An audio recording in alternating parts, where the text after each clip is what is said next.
Punk bypassed me almost completely at first.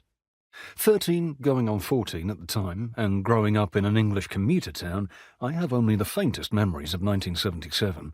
I vaguely recall photo spreads of spiky-haired punks in a Sunday newspaper magazine, but that's it really.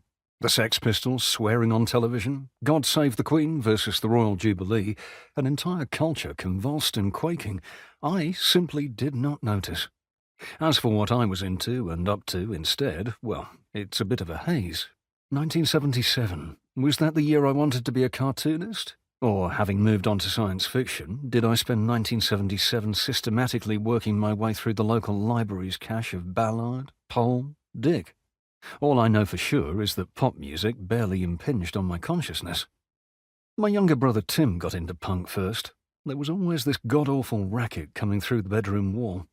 One of the many times I went in there to complain, I must have lingered.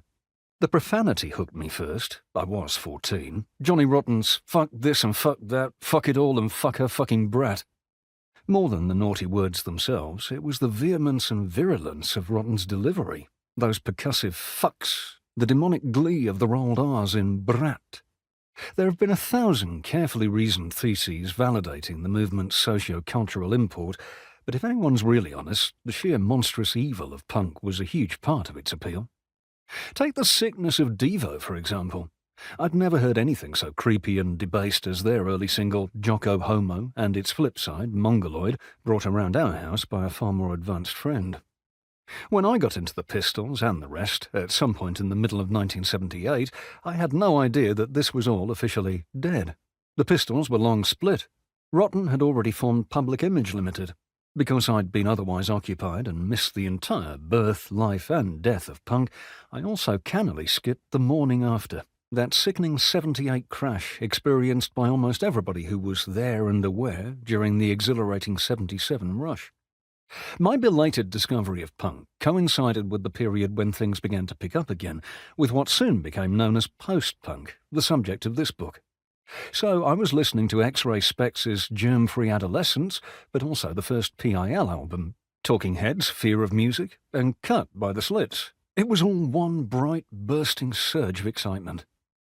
Music historians exalt being in the right place at the right time, those critical moments and locations where revolutions and movements are spawned.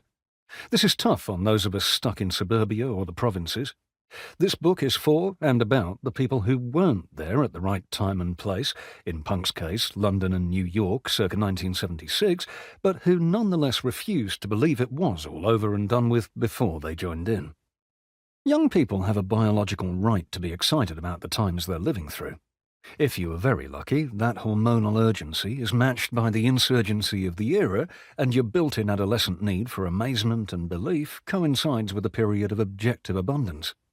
The prime years of post-punk, the half-decade from 1978 to 82, were like that, a fortune.